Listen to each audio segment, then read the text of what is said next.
قال الله تعالى في الكتاب العزيز الحكيم أعوذ بالله السميع العليم من الشيطان الرجيم بسم الله الرحمن الرحيم يا أيها الذين آمنوا قولوا قوامين لله شهداء بالقسط ولا يجرمنكم شنآن قوم على ألا تعدلوا اعدلوا هو أقرب للتقوى واتقوا الله إن الله خبير بما تعملون صدق الله العلي العظيم وصدق وبلغ رسوله النبي الكريم ونحن على ذلك من الشاهدين الشاكرين والعاقبة للمتقين والحمد لله رب العالمين. സ്നേഹം നിറഞ്ഞ സത്യവിശ്വാസികളായ സഹോദരി സഹോദരന്മാരെ, പ്രപഞ്ചനാഥനായ അള്ളാഹുവിൻ്റെ വിധിവിലക്കുകൾ അതിലംഘിക്കാതെ വ്യക്തിജീവിതത്തെയും കുടുംബജീവിതത്തെയും സാമൂഹ്യ ജീവിതത്തെയും മുന്നോട്ട് നയിക്കണമെന്ന് ആദ്യമായി എന്നോടും പിന്നീട് നിങ്ങളെയും വസിയത്ത് ചെയ്യുകയാണ്, ഉപദേശിക്കുകയാണ്. ജീവിതത്തിലുടനീളം അല്ലാഹു സുബ്ഹാനഹു വ തആലയുടെ നിയമ നിർദ്ദേശങ്ങളനുസരിച്ച് ജീവിക്കുവാനും അവസാനം പൂർണ്ണമായ ഈമാനോടുകൂടി ഈ ലോകത്ത് നിന്ന് വിട പറയുവാനും നാളെ അവൻ്റെ ജന്നാത്തുൽ ഫിർദൗസിൽ അംബിയാ മുർസലീങ്ങളോടൊപ്പം സന്തോഷം കഴിഞ്ഞുകൂടുവാനുമുള്ള തൗഫീഖ് നൽകി അർഹമുർ-റഹീമായ റബ്ബ് നമ്മെല്ലാവരെയും എല്ലാ അർത്ഥത്തിലും അനുഗ്രഹിക്കുമാറാകട്ടെ. നമുക്കറിയാം, നമ്മുടെ രാജ്യത്ത് സംഘപരിവാർ തിടം വച്ച് വരുന്നത് പൊതുവിൽ ദലിത്, പിന്നോക്ക ജനവിഭാഗങ്ങൾക്കെതിരെയും പ്രത്യേകിച്ച് മുസ്ലിങ്ങൾക്കെതിരെയുമുള്ള വെറുപ്പും വിദ്വേഷവും പ്രസരിപ്പിച്ചുകൊണ്ടാണ്. ഈ കഴിഞ്ഞ ലോക്സഭാ തെരഞ്ഞെടുപ്പിൽ പോലും ഇന്ത്യയുടെ പ്രധാനമന്ത്രി ഏതാണ്ട് 160-ലേറെ വിദ്വേഷ പ്രസംഗങ്ങൾ നടത്തി എന്നാണ് കണക്കുകൾ പറയുന്നത്. മുസ്ലിങ്ങൾക്കെതിരെ വിദ്വേഷം പ്രസംഗിച്ച് അതിലൂടെ മുസ്ലിങ്ങൾക്കെതിരെ വെറുപ്പുൽപാദിപ്പിച്ച് മുസ്ലിങ്ങൾക്കെതിരെ വിരോധം സൃഷ്ടിച്ച് ഒരു മുസ്ലിം പേടി സൃഷ്ടിച്ച് ഇസ്ലാം പേടി സൃഷ്ടിച്ച് ഹൈന്ദവ ഭൂരിപക്ഷത്തെ തങ്ങളോടൊപ്പം നിർത്തുകയും അധികാരമില്ലാത്ത ഇടത്ത് അധികാരമുറപ്പിക്കുകയും അധികാരം ഉള്ള ഇടങ്ങളിൽ അധികാരം കൂടുതൽ ശക്തമായി ഊട്ടിയുറപ്പിക്കുകയും ചെയ്യുക എന്നതാണ് അതിൻ്റെ ലക്ഷ്യം. നമുക്കെല്ലാവർക്കും അറിയാമത്. സാമാന്യ രാഷ്ട്രീയ ബോധമുള്ള ഏതൊരു ആളെ സംബന്ധിച്ചിടത്തോളവും അത് ബോധ്യപ്പെടുന്ന കാര്യമാണ്. ഇതിനു വേണ്ടി എന്ത് പച്ചക്കള്ളവും കല്ലുവച്ച നുണകളും അവർ പ്രചരിപ്പിക്കും എന്ന് നമുക്കറിയാം. അതിൻ്റെ ഭാഗമായിട്ടാണ് ലവ് ജിഹാദ്, നർക്കോട്ടിക് ജിഹാദ്, തുപ്പൽ ജിഹാദ്, ലാൻഡ് ജിഹാദ്, UPSC ജിഹാദ്, അങ്ങനെയുള്ള പുതിയ പുതിയ സങ്കേതങ്ങൾ അവർ വികസിപ്പിച്ചു കൊണ്ടുവരുന്നതും പ്രചരിപ്പിക്കുന്നതും അതിനു വേണ്ടിയിട്ടുള്ളതാണ്. അതോടൊപ്പം തന്നെ അധികാര കേന്ദ്രങ്ങളെയും ഉദ്യോഗസ്ഥ വൃന്ദങ്ങളെയും എല്ലാം ഉപയോഗപ്പെടുത്തിക്കൊണ്ട് മുസ്ലിം വിരുദ്ധ പ്രവർത്തനങ്ങൾ നടത്തുക എന്നതും അവരുടെ ഒരു അജണ്ടയാണ്. ഇത് നമ്മുടെ രാജ്യത്ത് നിരന്തരമായിട്ട് നടന്നുകൊണ്ടിരിക്കുകയാണ്. പക്ഷേ ഇതൊക്കെ കേൾക്കുമ്പോഴും പലപ്പോഴും നമുക്ക് തോന്നുന്നത് ഇത് നോർത്ത് ഇന്ത്യയിലാണ്.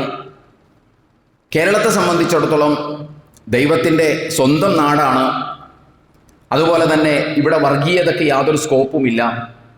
ഇവിടെ സംഘപരിവാർ ഫാസിസത്തിന് ഒരു സ്പേസ് ഇല്ല എന്നൊക്കെ നമ്മൾ വിചാരിക്കുകയാണ്, അല്ലെങ്കിൽ നമ്മൾ മുഞ്ചിനത് പറയുകയാണ്. പക്ഷെ അടിസ്ഥാനപരമായി നമ്മൾ മനസ്സിലാക്കേണ്ടത് ഈ കേരളത്തിലും വർഗീയവൽക്കരിക്കപ്പെട്ടുകൊണ്ടിരിക്കുന്നു. RSS ആസൂത്രിതമായ ശ്രമങ്ങളിലൂടെ കേരളത്തിലെ ജനങ്ങളുടെ ഇടയിലും വർഗീയത സൃഷ്ടിച്ചുകൊണ്ടിരിക്കുന്നു എന്ന് നമുക്ക് കാണാൻ കഴിയും. നമ്മൾ മനസ്സിലാക്കേണ്ടത് ഫാസിസം എന്ന് പറയുന്നത് ഒരു പാർട്ടിയല്ല, ഫാസിസം എന്ന് പറയുന്നത് ഒരു സംഘടനയല്ല, ഫാസിസം എന്ന് പറയുന്നത് ഒരു ആറ്റിറ്റ്യൂഡാണ്, ഒരു മനോഭാവമാണ്. ഈ മനോഭാവം ആളുകളിൽ സൃഷ്ടിച്ചു കഴിഞ്ഞാൽ പിന്നെ ഓപ്പറേഷൻ അവർ നടത്തിക്കൊള്ളും. അതിന് പിന്നെ നേരിട്ട് സംഘപരിവാറിന്റെ ആളുകൾ വരേണ്ട കാര്യമില്ല. അവർക്ക് അധികാരം പോലും വേണമെന്നില്ല എന്നതിന് നമ്മുടെ സമകാലീന കേരളം സാക്ഷിയാണ്. അപ്പോൾ ഈ വെറുപ്പ് സൃഷ്ടിക്കുക എന്ന് പറയുന്ന പണി RSSഉം കേരളത്തിൽ വളരെ ശക്തമായി നടത്തുന്നുണ്ട്. ഞാൻ പറഞ്ഞല്ലോ, ഈ ലവ് ജിഹാദ് എന്ന് പറയുന്നത്, തുപ്പൽ ജിഹാദ് എന്ന് പറയുന്നത്, നാർക്കോട്ടിക് ജിഹാദ് എന്ന് പറയുന്നത് അവരുടെ ഇത്തരം വെറുപ്പ് ഉൽപ്പാദിപ്പിക്കാനുള്ള ആയുധങ്ങളിൽ പലതുമാണ് എന്ന് നമുക്കെല്ലാവർക്കും അറിയാം. ഇതേ ആയുധങ്ങളിൽ പ്രധാനപ്പെട്ട ഒന്നായിരുന്നു മലപ്പുറം ജില്ലയുമായി ബന്ധപ്പെട്ട അവരുടെ സമീപനം. മലപ്പുറം ജില്ലയെക്കുറിച്ച് കാലങ്ങളായിട്ട് ഇവിടുത്തെ സംഘപരിവാർ ശക്തികൾ പറഞ്ഞുകൊണ്ടിരിക്കുന്ന ഒന്നാണ്, മലപ്പുറത്ത് ഹവാലപ്പണം വരുന്നു, മലപ്പുറത്ത് സ്വർണ്ണക്കള്ളക്കടത്ത് നടക്കുന്നു, മലപ്പുറം തീവ്രവാദത്തിൻ്റെ കേന്ദ്രമാണ്, ISISന്റെ നഴ്സറിയാണ്, അവിടെ ദേശവിരുദ്ധ പ്രവർത്തനങ്ങൾ ആസൂത്രണം ചെയ്തുകൊണ്ടിരിക്കുകയാണ് എന്നൊക്കെ സംഘപരിവാർ കാലങ്ങളായിട്ട് പറഞ്ഞുകൊണ്ടിരിക്കുന്ന സംഗതിയാണ്. അതോടൊപ്പം തന്നെ മുസ്ലിം വിരുദ്ധ പ്രവർത്തനങ്ങൾക്കും നിലവിൽ സംസ്ഥാനം ഭരിച്ചുകൊണ്ടിരിക്കുന്ന സർക്കാരിൻ്റെയും മുഖം കെടുത്താനുള്ള ഒരു പദ്ധതിയായിട്ട് അവർ കണ്ട മറ്റൊരു സംഗതിയാണ് പോലീസ് സംവിധാനത്തിൽ സ്വാധീനമുറപ്പിക്കുക എന്ന് പറയുന്നത്. അത് ഏതാണ്ട് ലക്ഷ്യം കണ്ടിട്ടുണ്ട് എന്ന് വേണം നാം മനസ്സിലാക്കാൻ. ഇടതുപക്ഷ പ്രസ്ഥാനത്തിൻ്റെ ഉത്തരവാദിത്തപ്പെട്ട ആളുകൾ അടക്കം പോലീസിൽ സംഘപരിവാറിൻ്റെ ഫ്രാക്ഷൻ ഉണ്ട് എന്ന് വളരെ പച്ചയായി തുറന്ന് സമ്മതിച്ചത് നമ്മളെല്ലാവരും പത്രത്തിലൂടെയും മീഡിയകളിലൂടെയൊക്കെ കേൾക്കുകയും വായിക്കുകയും കാണുകയും ഒക്കെ ചെയ്തിട്ടുണ്ടാകും. സ്വാധീനം ഉറപ്പിക്കാൻ അവർക്ക് സാധിച്ചിട്ടുണ്ട്. അതിൻ്റെ ഏറ്റവും പുതിയ ഉദാഹരണമാണല്ലോ സംസ്ഥാനത്തെ ക്രമസമാധാന ചുമതലയുള്ള ADGP RSSന്റെ അഖിലേന്ത്യാ നേതാക്കളായ റാം മാധവിനെയും അതുപോലെ തന്നെ ദത്താത്രേയ ഹുസബലിനെയുമായി സംസാരിക്കുകയും കൂടിക്കാഴ്ച നടത്തുകയും ചെയ്തത് അദ്ദേഹവും സമ്മതിക്കുന്നു, അന്വേഷണ ഏജൻസികളും കണ്ടെത്തിയിട്ടുണ്ട്, എല്ലാവരും സമ്മതിച്ച കാര്യമാണ്. ഏറ്റവും പുതിയ വാർത്ത എന്താണെന്ന് ചോദിച്ചാൽ ഇവർ മാത്രമായിട്ടല്ല അദ്ദേഹം സംസാരിച്ചിട്ടുള്ളത്. അതിനപ്പുറം മുണ്ടക്കൈ ദുരന്തവുമായി ബന്ധപ്പെട്ട് പിന്നെ RSSന്റെ പ്രാന്തീയ കാര്യകാരി സദസ്യൻ, അവരുടെ പേരുകളൊക്കെ അങ്ങനെയാണ് എന്ന് ആ ഉത്തരവാദിത്തമുള്ള വത്സൻ തില്ലങ്കേരിയുമായിട്ട് ഓഗസ്റ്റ് 4-ാം തീയതി കൽപ്പറ്റയിലെ ഒരു സ്വകാര്യ ഹോട്ടലിൽ വെച്ച് 4 മണിക്കൂർ ഈ ADGP വത്സൻ തില്ലങ്കേരിയുമായിട്ട് സംസാരിച്ചു എന്നാണ് പറയുന്നത്. കൂടെ ഹിന്ദു ഐക്യവേദിയുടെ സംസ്ഥാന സെക്രട്ടറിയും കൂടെ ഉണ്ടായിരുന്നു എന്ന് പറയുന്നു. നമ്മളൊന്ന് ആലോചിക്കേണ്ടത് എത്രമാത്രം അവരുടെ ഘടകകക്ഷികൾ അടക്കം, ഇടതുപക്ഷത്തിൻ്റെ CPMന്റെ ഘടകകക്ഷികൾ അടക്കം ഈ പറയുന്ന മനുഷ്യരെ മാറ്റി നിർത്തണം എന്നാവശ്യപ്പെട്ടിട്ട് പോലും നമ്മളിത് സംസാരിക്കുന്ന ഘട്ടത്തിൽ വരെ അദ്ദേഹത്തെ മാറ്റി നിർത്താൻ സന്നദ്ധമായിട്ടില്ല.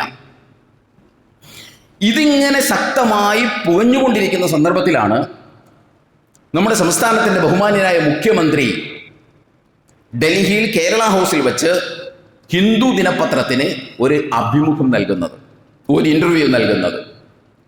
ആ ഇൻ്റർവ്യൂ 29-ാം തീയതി അദ്ദേഹം നൽകുന്നു. 30-ാം തീയതിയിലെ പത്രങ്ങളിൽ 30-ാം തീയതിയിലെ ഹിന്ദു പത്രത്തിൽ ആ അഭിമുഖം അടിച്ചു വരികയാണ്. ആ അഭിമുഖത്തിൽ വളരെ ശ്രദ്ധേയമായൊരു പരാമർശം മുഖ്യമന്ത്രിയുടേതായിട്ട് വന്നിരുന്നു. നമ്മളൊക്കെ പത്രത്തിൽ വായിച്ചിട്ടുണ്ടാകും. ആ അഭിമുഖത്തിൻ്റെ പ്രസക്ത ഭാഗം, ഈ പറയുന്ന വിവാദമായ ഭാഗം എന്ന് പറയുന്നത് ഇതാണ്: 5 വർഷത്തിനിടെ മലപ്പുറം ജില്ലയിൽ നിന്ന് 150 കിലോഗ്രാം കള്ളക്കടത്ത് സ്വർണവും 123 കോടി രൂപ ഹവാലപ്പണവും പോലീസ് പിടിച്ചെടുത്തു. ഈ പണം കേരളത്തിലേക്ക് വന്നത് ദേശവിരുദ്ധ പ്രവർത്തനങ്ങൾക്കാണ്.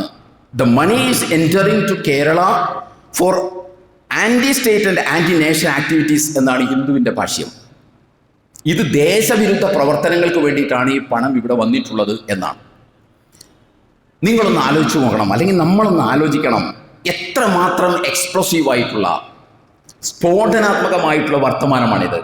അഥവാ സംഘപരിവാറിൻ്റെ അതേ വെർഷൻ, സംഘപരിവാർ പറയുന്ന അതേ ഗ്രാവിറ്റി, ഈ ഗ്രാവിറ്റിയിലാണ് മുഖ്യമന്ത്രിയുടേതെന്ന് പറഞ്ഞ് ഹിന്ദു ദിനപത്രത്തിൽ വന്നത്. ഹിന്ദു ദിനപത്രം എന്ന് പറയുന്നത് സാധാരണ പത്രങ്ങളെ പോലെയല്ല, മറിച്ച് ക്രെഡിബിലിറ്റി ഉള്ള, പ്രൊമിനൻ്റ് ആയിട്ടുള്ള, ഒരു പരിധിവരെ സെക്യുലർ ആയിട്ടുള്ള, മതേതരമായിട്ടുള്ള ദേശീയ ദിനപത്രമാണ് ഹിന്ദു എന്ന് പറയുന്നത്. ആ ഹിന്ദു ദിനപത്രത്തിലാണ് ഈ വാർത്ത വന്നിട്ടുള്ളത്. ഈ വാർത്ത അറിയുന്നു, വിവാദമാകുന്നു. തൊട്ടുടനെ തന്നെ മുഖ്യമന്ത്രിയുടെ പ്രസ് സെക്രട്ടറി ഹിന്ദുവിന് കത്തയക്കുന്നു. ഉടനെ ഹിന്ദുവിൻ്റെ ഉത്തരവാദിത്തപ്പെട്ട ആളുകൾ ഖേദം പ്രകടിപ്പിക്കുന്നു. ഖേദം പ്രകടിപ്പിച്ചുകൊണ്ട് അവരുടെ വിശദീകരണം എന്താണെന്ന് ചോദിച്ചാൽ അതിൽ പറയുന്നതാണ്, മുഖ്യമന്ത്രി പിണറായി വിജയൻ അഭിമുഖത്തിന് തയ്യാറാണെന്ന കാര്യം അറിയിച്ച കെയ്സൺ എന്ന PR ഏജൻസിയാണ് തങ്ങളെ സമീപിച്ചത്. സെപ്റ്റംബർ 29-ന് 9 മുതൽ കേരള ഹൗസിൽ വെച്ച് അരമണിക്കൂർ അഭിമുഖം നടന്നു. ഏജൻസിയുടെ 2 പ്രതിനിധികളും മുഖ്യമന്ത്രിക്കൊപ്പമുണ്ടായിരുന്നു.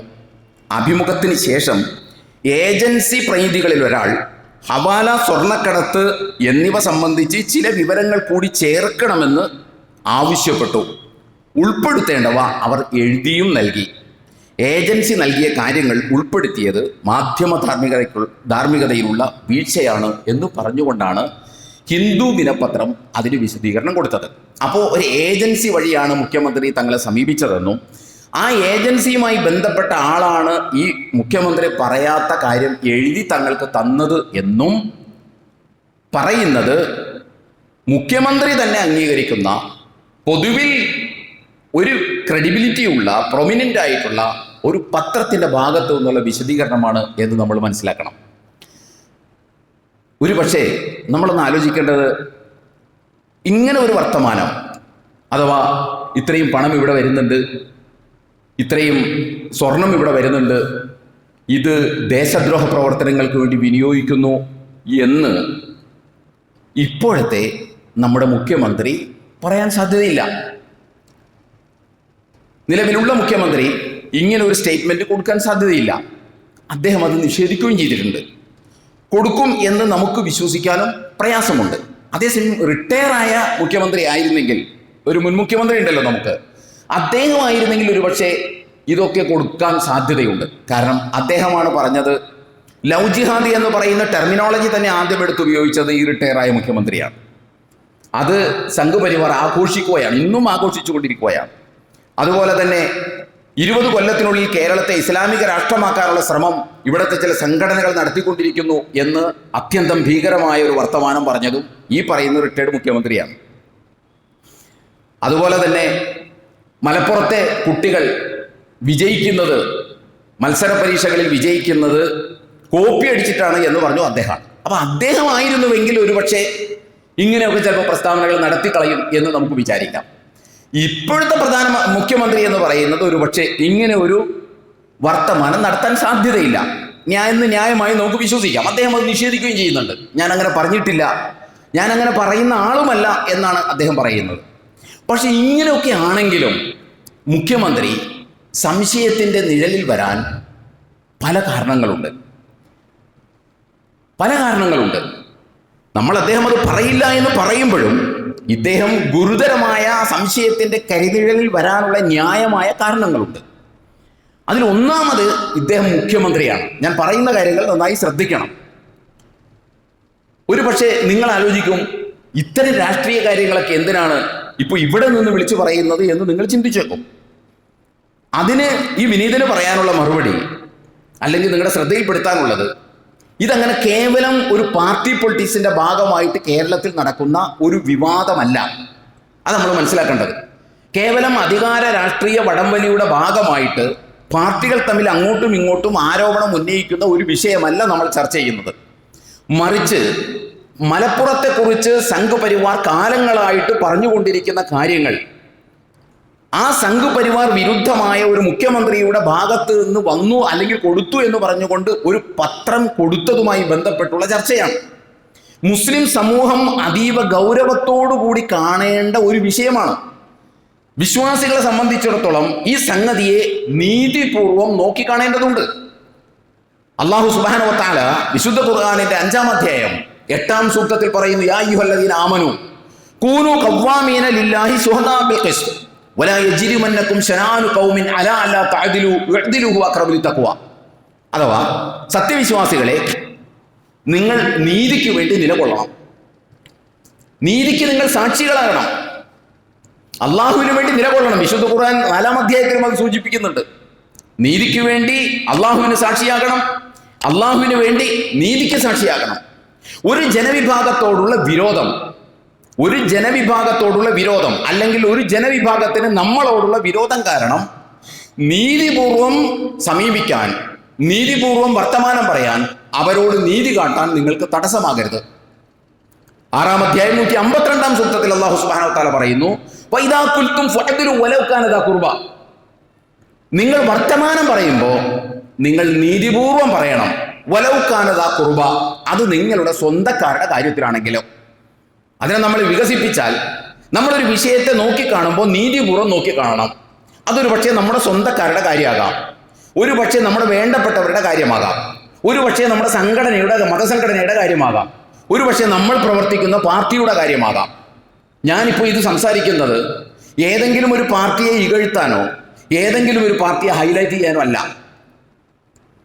മറിച്ച് മുസ്ലിങ്ങളുമായി ബന്ധപ്പെട്ട് അതീവ ഗൗരവത്തോടുകൂടി കേരളത്തിലെ മുസ്ലിങ്ങൾ മാത്രമല്ല, കേരളത്തിലെ മതേതര വിശ്വാസികൾ ഗൗരവത്തോടുകൂടി നോക്കിക്കാണേണ്ട ഒരു വിഷയമാണിത്. അല്ലാതെ നമ്മുടെ നാട്ടിൽ നടക്കുന്ന മറ്റ് രാഷ്ട്രീയ പ്രസ്ഥാനങ്ങളൊക്കെ തമ്മിലുള്ള അങ്ങോട്ടും ഇങ്ങോട്ടുള്ള വാക്കുകൾ കൊണ്ടുള്ള അമ്മാനമാടുന്നതുമായി ബന്ധപ്പെട്ട വിഷയമല്ലത്. ഇത് വളരെ ഗൗരവമുള്ളതാണ്. എന്താണ് വന്നിട്ടുള്ളത്? മലപ്പുറത്തെക്കുറിച്ച് വന്നത് ഞാൻ പറഞ്ഞല്ലോ, അത്യന്തം സ്ഫോടനാത്മകമായ വർത്തമാനമാണ്. ദേശവിരുദ്ധ പ്രവർത്തനങ്ങൾക്ക് വേണ്ടി അവിടെ വരുന്ന പണം വിനിയോഗിക്കുന്നു എന്ന് മുഖ്യമന്ത്രി പറഞ്ഞു എന്ന് പറഞ്ഞ് വാർത്തയാണ് വരുന്നത്. ആരെക്കുറിച്ച്? ഒന്നാമത്തേത് കേരളത്തിലെ മുഖ്യമന്ത്രിയെക്കുറിച്ച്, അഥവാ കേരളത്തിലെ ഏറ്റവും ഉന്നത സ്ഥാനത്തിരിക്കുന്ന ഒരു വ്യക്തിയെക്കുറിച്ച്. ആ വ്യക്തിയാകട്ടെ, ആ മുഖ്യമന്ത്രിയാകട്ടെ, ഇന്ത്യയിലെ ഏറ്റവും ഇടതുപക്ഷ പ്രസ്ഥാനത്തിൻ്റെ സർക്കാരിൻ്റെ മുഖ്യമന്ത്രി, ഇന്ത്യയിലെ ഏക ഇടതുപക്ഷ സർക്കാരിൻ്റെ മുഖ്യമന്ത്രിയാണ് അദ്ദേഹം. എന്നു മാത്രമല്ല, സംഘപരിവാർ വിരുദ്ധ മുഖമുള്ള, വർഗീയ വിരുദ്ധ മുഖമുള്ള ഒരു പ്രസ്ഥാനത്തിൻ്റെ മുഖ്യമന്ത്രിയുടെ മുഖച്ഛായയെ തന്നെ തകർത്ത് കളയുന്ന വാർത്തയാണ് വന്നത്. അതുമാത്രമല്ല, കാലങ്ങളായിട്ട് കേരളത്തിലെ പ്രതിപക്ഷം മുഖ്യമന്ത്രിക്കെതിരെ ഉന്നയിച്ചുകൊണ്ടിരിക്കുകയാണ്, മുഖ്യമന്ത്രിയും സംഘപരിവാറും തമ്മിൽ അന്തർധാരയുണ്ട്. ഈ വാദത്തെ അറ്റസ്റ്റ് ചെയ്യുന്ന ഒരു പ്രസ്താവനയാണത്. മുഖ്യമന്ത്രിയും സംഘപരിവാറും തമ്മിൽ അന്തർധാരയുണ്ട് എന്ന പ്രതിപക്ഷം കാലങ്ങളായിട്ട് ആരോപിച്ചുകൊണ്ടിരിക്കുന്ന, അല്ലെങ്കിൽ അത്തരം ആരോപണങ്ങൾ ഉന്നയിക്കുന്നവർ പറയുന്നത് ശരിയാണ് എന്ന് പറയാൻ കഴിയുന്ന വിധത്തിലുള്ള പ്രസ്താവനയാണ് വന്നിട്ടുള്ളത്. അതോടൊപ്പം തന്നെ കേരളത്തിലെ ഒരു സംസ്ഥാനത്തെ ഭൂരിപക്ഷം വരുന്ന ഒരു സമുദായത്തെ സംശയത്തിന്റെ നിഴലിൽ നിർത്തുന്ന വളരെ ഗൗരവമേറിയ പ്രസ്താവനയാണത്. അതോടൊപ്പം തന്നെ 3 കൊല്ലം ഇത്തരം പ്രവർത്തനങ്ങൾ മലപ്പുറം ജില്ലയിൽ നടക്കുന്നു എന്ന വിവരം മുഖ്യമന്ത്രിക്ക് കിട്ടിയിട്ട് മുഖ്യമന്ത്രി അതിന്മേൽ ഒരു നടപടിയും സ്വീകരിച്ചിട്ടില്ല. ഇന്ന് പത്രം വായിച്ചാൽ നമുക്കറിയാം, കേരള ഗവർണർ മുഖ്യമന്ത്രിയോട് തന്നെ വിശദീകരണം ചോദിച്ചിരിക്കുകയാണ്. 3 വർഷം ഹവാലപ്പണവും അതുപോലെ തന്നെ കള്ളക്കടത്ത് സ്വർണവും ഇവിടെ കൊണ്ടുവന്ന് അത് ദേശവിരുദ്ധ പ്രവർത്തനങ്ങൾക്ക് വേണ്ടി വിനിയോഗിച്ചിട്ട് എന്നെ എന്തിയെ അറിയിക്കാതിരുന്നത്? അങ്ങനെ ഒരു സംഭവം നടന്നിരുന്നുവെങ്കിൽ, വസ്തുതയാണെങ്കിൽ, അതിൽ ഒന്നാമത്തെ പ്രതി മുഖ്യമന്ത്രി തന്നെയാണ്.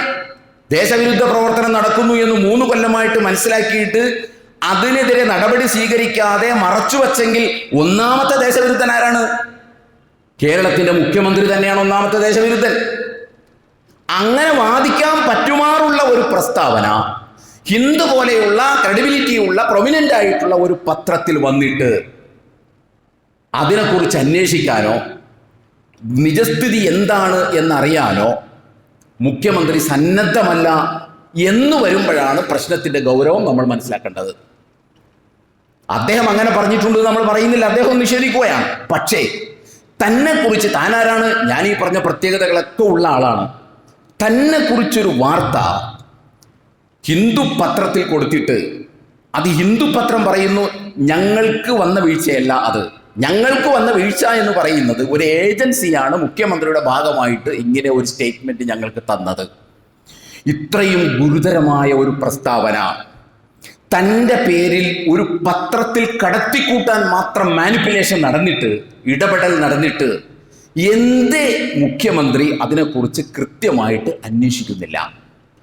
അല്ലെങ്കിൽ അത് പത്രക്കാർ ചോദിക്കുമ്പോൾ എന്തുകൊണ്ടാണ് മൗനം പാലിക്കുകയും ചിരിച്ചു തള്ളുകയും ചെയ്യുന്നത്? ന്യായമായി മുഖ്യമന്ത്രിയെ സംശയിക്കാവുന്ന എല്ലാ സാധ്യതകളും അവിടെയുണ്ട്.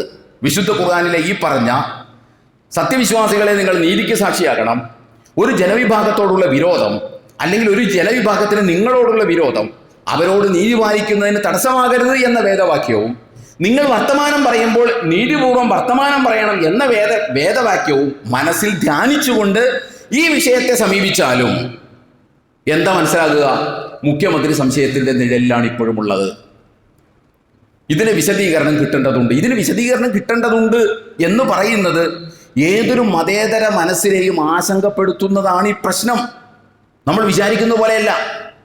നിങ്ങളൊന്ന് ആലോചിച്ച് നോക്കൂ. നിങ്ങൾ ഒരു സംഗതി ഒന്ന് കൂട്ടിവെച്ച് ചിന്തിച്ചു നോക്കൂ. ADGPയെ കുറിച്ച് ശക്തമായ പരാതി വരുന്നു.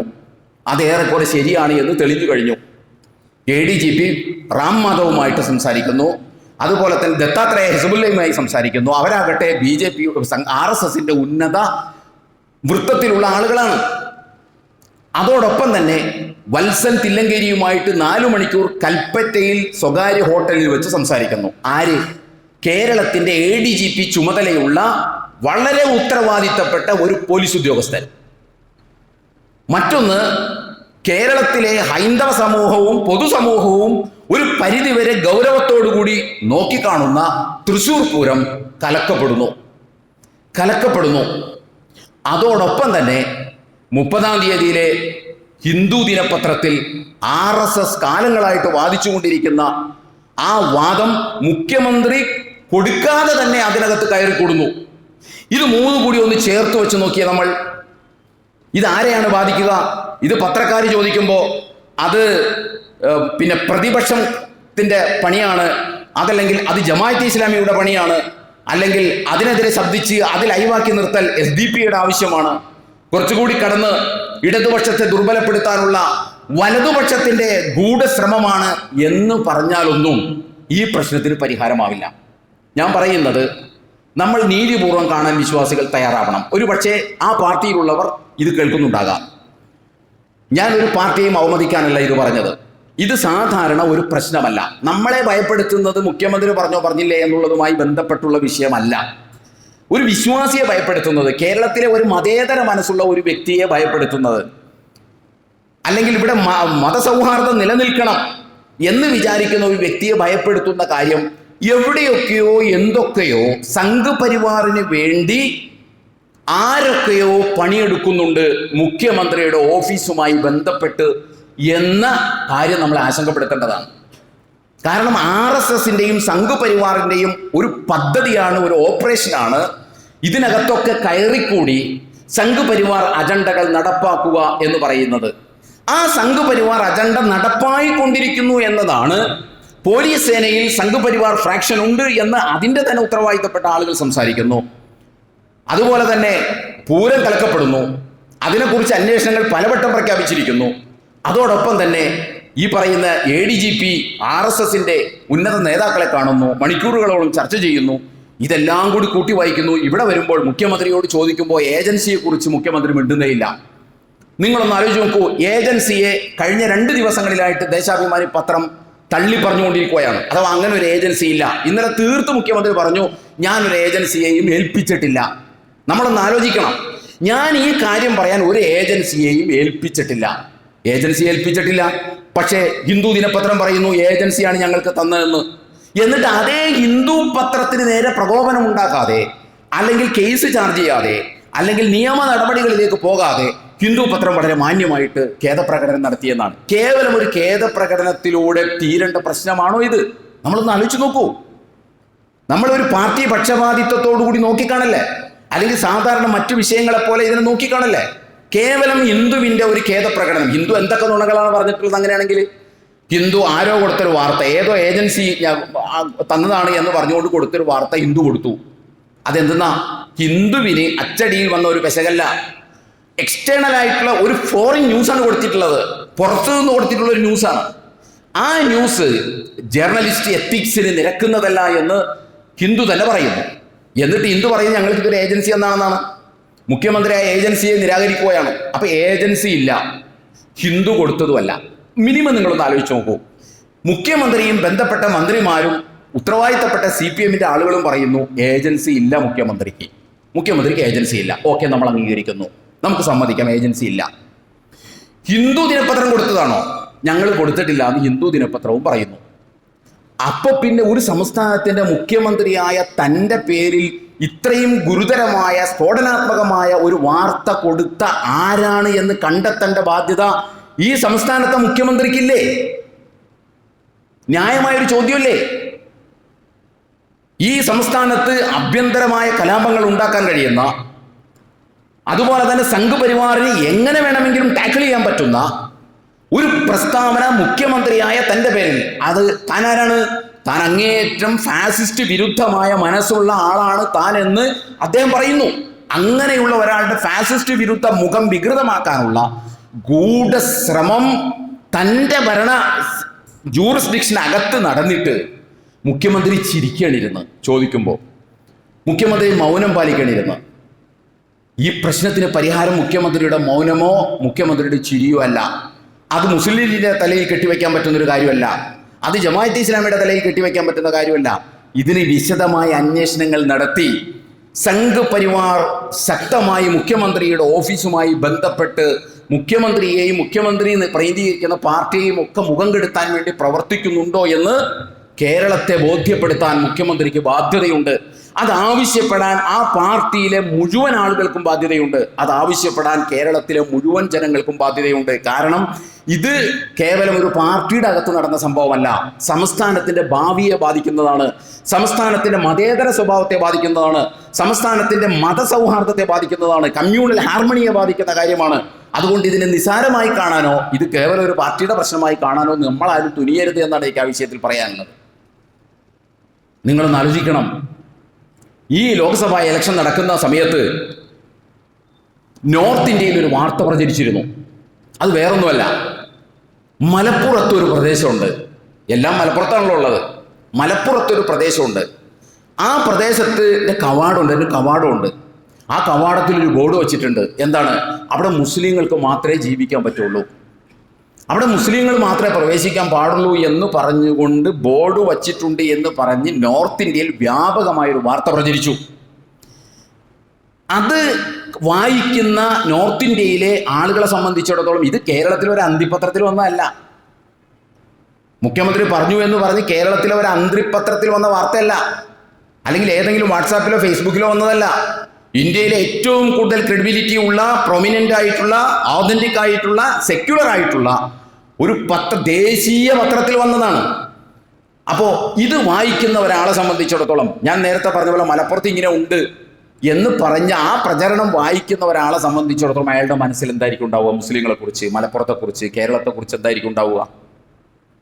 എത്രമാത്രം പേടിയോടുകൂടിയായിരിക്കും കാണുക? അതിൻ്റെ പുറത്താണ് അവർ ഈ ഹിന്ദു ദിനപത്രത്തിലെ വാർത്തയും കൂടി വായിക്കുമ്പോൾ ഇത് പൂർണ്ണമായില്ലേ? മുസ്ലിങ്ങളെ വെറുക്കാൻ വേറെ എന്തെങ്കിലും വേണോ? മലപ്പുറത്തെ വെറുക്കാൻ വേറെ എന്തെങ്കിലും വേണോ? അത്രയും ഗൗരവമുള്ള ഒരു വാർത്ത വന്നിട്ട് ആ വാർത്തയോടാണ് ഈ ലാഘവ സമീപനം കാണിക്കുന്നത്. ഇതിവിടെ തെളിയിക്കപ്പെടേണ്ടതില്ലേ? ഇത് മുഖ്യമന്ത്രി അങ്ങനെ ഒന്നും സംഭവിച്ചിട്ടില്ല, എന്താണ് ഈ മൗനം പാലിക്കുന്നത്? സംഭവിച്ചിട്ടില്ലെങ്കിൽ സംഭവിച്ചിട്ടില്ല എന്ന് പറഞ്ഞൂടെ? അതിന്റെ കാര്യങ്ങൾ പറഞ്ഞൂടെ? എന്താണ് മുഖ്യമന്ത്രി പുറകോട്ട് വലിയുന്നത്? അവിടെയാണ് മുഖ്യമന്ത്രി സംശയത്തിന്റെ നിഴലിൽ വരുന്നത്. നമ്മളെ സംബന്ധിച്ചിടത്തോളം നമ്മൾ മനസ്സിലാക്കേണ്ടത്, CPM അല്ലെങ്കിൽ ഇടതുപക്ഷ പ്രസ്ഥാനങ്ങൾ ഇവിടെ തകരണമെന്ന് നമ്മൾ ആരും ആഗ്രഹിക്കുന്നില്ല, ആരും ആഗ്രഹിക്കാനും പാടില്ല. അതെന്തുകൊണ്ടാണെന്ന് ചോദിച്ചാൽ, സംഘ് പരിവാറിനെ അഡ്രസ്സ് ചെയ്യാൻ, സംഘ് പരിവാറിനെ നേരിടാൻ ഐഡിയോളജിക്കൽ സ്ട്രെങ്ത് ഉള്ള പ്രസ്ഥാനങ്ങൾ ഇടതുപക്ഷ പ്രസ്ഥാനങ്ങളാണ്. പ്രത്യയശാസ്ത്രപരമായി ബലമുള്ള പ്രസ്ഥാനങ്ങൾ എന്ന് പറയുന്നത് ഇടതുപക്ഷ പ്രസ്ഥാനങ്ങളാണ്. അത് മുസ്ലിം ലീഗ് തന്നെ സമ്മതിക്കുന്നു. അത് ബാക്കിയുള്ളവർ സമ്മതിക്കുന്നു, നമ്മളെല്ലാവരും അത് സമ്മതിച്ചേ മതിയാകുള്ളൂ. കാരണം ഇപ്പോൾ നമുക്കറിയാം, കോൺഗ്രസിനെ സംബന്ധിച്ചിടത്തോളം കോൺഗ്രസിന്റെ മൃദു ഹിന്ദുത്വ സമീപനമാണ് ഇന്ത്യയെയും കോൺഗ്രസിനെയും ഈ കോലത്തിലെത്തിച്ചത്. ഇത് കോൺഗ്രസ്സുകാർക്ക് വരെ അറിയാം.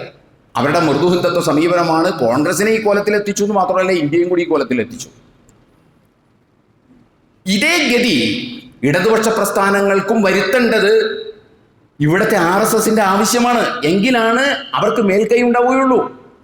കോൺഗ്രസിനെ സ്വാതന്ത്ര്യം നേടിയ കാലഘട്ടം മുതൽ കോൺഗ്രസിനെ അങ്ങനെ ആക്കിയെടുക്കാൻ വേണ്ടി ശക്തമായ ശ്രമങ്ങൾ അതിനകത്ത് അക്കാലം മുതൽ നടന്നിട്ടുണ്ട്. ആ നടന്നതിന്റെ പ്രത്യാഘാതങ്ങളാണ് നമ്മളൊക്കെ അനുഭവിക്കുന്നത്. ഇടതുപക്ഷ പ്രസ്ഥാനങ്ങളിൽ കൂടി കയറിക്കൂടി ഇടതുപക്ഷ പ്രസ്ഥാനങ്ങളെയും കൂടി ദുർബലപ്പെടുത്താനുള്ള ശക്തമായ ശ്രമങ്ങൾ CMന്റെ ഓഫീസുമായി ബന്ധപ്പെട്ട് നടന്നിട്ട് പോലും അതിനെ ക്രിയാത്മകമായി പ്രതികരിക്കുന്നതിന് പകരം പത്രക്കാരുടെ മെക്കിട്ട് കയറി അവർക്ക് നേരെ രോഷം ചൊരിഞ്ഞത് കൊണ്ടൊന്നും യാതൊരു കാര്യമില്ല. ഞാൻ പറഞ്ഞത് CPM ഇവിടെ തകരാൻ പാടില്ല, ഇടതുപക്ഷ പ്രസ്ഥാനങ്ങൾ തകരാൻ പാടില്ല എന്ന് പറയുന്നതിന്റെ കാരണം എന്താണെന്ന് ചോദിച്ചാൽ, സംഘ് പരിവാർ ഹിന്ദുത്വ വർഗീയതയെ വളരെ കൃത്യമായി അഭിമുഖീകരിക്കാൻ കഴിയുന്ന പ്രത്യയശാസ്ത്ര അടിത്തറയുള്ള പ്രസ്ഥാനമാണ് ഈ ഇടതുപക്ഷ പ്രസ്ഥാനങ്ങൾ എന്ന് പറയുന്നത്. പക്ഷെ കഴിഞ്ഞ കുറേ നാളുകളായിട്ട് ഇടതുപക്ഷ പ്രസ്ഥാനങ്ങളുടെ ഭാഗത്ത് നിന്ന് വരുന്ന സമീപനങ്ങൾ പലപ്പോഴും വെറുമൊരു കക്ഷി രാഷ്ട്രീയം, ഒരു പ്രത്യയശാസ്ത്ര അടിത്തറയുമില്ലാത്ത കക്ഷി രാഷ്ട്രീയക്കാർ പറയുന്നത് പോലുള്ള വർത്തമാനങ്ങളും സമീപനങ്ങളുമാണ് വന്നുകൊണ്ടിരിക്കുന്നത്. അതിൽ ആശങ്കയുള്ളത് ഉണ്ടാകേണ്ടത് CPMമാർക്ക് മാത്രമല്ല, അതിൽ ആശങ്കയുണ്ടാകേണ്ടത് കേരളത്തിലെ മതേതരത്വം നിലനിൽക്കണം, മതസൗഹാർദ്ദം നിലനിൽക്കണം എന്ന് വിചാരിക്കുന്ന എല്ലാവർക്കും ഉണ്ടാകേണ്ട ആശങ്കയാണ്. ഇതാണ് നമ്മൾ പറയുന്നത്. അതുകൊണ്ട് ഇതിനെ നിസ്സാരമായി നമുക്ക് കാണാൻ കഴിയില്ല. ഇത് നമ്മൾ വിഷയമായി പറയുന്നത് എന്തുകൊണ്ടാണെന്ന് ചോദിച്ചാൽ, ഇത് മുസ്ലിം സമൂഹവുമായി ബന്ധപ്പെട്ടതും കേരളത്തിൻ്റെ മതേതര സ്വഭാവവുമായി ബന്ധപ്പെട്ടതാണ്. അതുകൊണ്ടാണ് നമ്മൾ ഇത് ഗൗരവമായി ചർച്ച ചെയ്യുന്നത്. അതുകൊണ്ട് സത്യവിശ്വാസികളായിട്ടുള്ള ആളുകൾ, അവർ ഏത് പാർട്ടിയിൽ പ്രവർത്തിക്കുന്നവരായാലും ശരി, സത്യവിശ്വാസികളായിട്ടുള്ള ആളുകൾ ഈ വിഷയത്തെ നീതിപൂർവ്വം നോക്കിക്കാണണം. സത്യവിശ്വാസികളാണെങ്കിൽ അല്ല പറയുന്നു, നിങ്ങൾ വർത്തമാനം പറയുമ്പോൾ നീതിപൂർവ്വം വർത്തമാനം പറയുക. എൻ്റെ പാർട്ടി ചെയ്തതാണ്, അതുകൊണ്ട് ഞാൻ അതിനെ അംഗീകരിക്കുള്ളൂ എന്ന സമീപനം ശരിയല്ല. എൻ്റെ പാർട്ടി അല്ല അത് ചെയ്തത്, അതുകൊണ്ട് ഞാൻ അതിനെ എതിർക്കും എന്ന സമീപനവും സ്വീകാര്യമല്ല. രണ്ടിനും മധ്യേ വിശുദ്ധ ഖുർആൻ മുന്നോട്ട് വെച്ച ഒരു നൈതിക കാഴ്ചപ്പാടിലൂടെ വേണം ഈ വിഷയത്തെ നമ്മൾ സമീപിക്കാൻ. മനുഷ്യനുമായി ബന്ധപ്പെട്ട ഏറ്റവും പ്രധാനപ്പെട്ട സംഗതിയാണ് നീതിപൂർവ്വം കാര്യങ്ങളെ സമീപിക്കുക എന്ന് പറയുന്നത്. നീതിപൂർവ്വം സംസാരിക്കാൻ കഴിയണം, നീതി നടപ്പാക്കാൻ കഴിയണം, നീതിയുടെ പക്ഷത്ത് നിലകൊള്ളാൻ കഴിയണം. പ്രത്യേകിച്ച് ഇത്തരം വളരെ റിലവൻ്റ് ആയിട്ടുള്ള പ്രസക്തമായിട്ടുള്ള വിഷയങ്ങളുമായി ബന്ധപ്പെട്ട് നമ്മൾ ഈ കാര്യങ്ങളെ ഇങ്ങനെ സമീപിക്കാൻ നമ്മൾ സന്നദ്ധമാവുക. കാര്യങ്ങൾ യഥാവിധി മനസ്സിലാക്കുവാൻ അല്ലാഹു സുബ്ഹാനഹു വ തആല നമ്മെ അനുഗ്രഹിക്കുമാറാകട്ടെ. വന്നുപോയ വീഴ്ചകൾ പടച്ചതമ്പുരാൻ നമുക്ക് പുറത്തു മാപ്പാക്കി തരുമാറാകട്ടെ.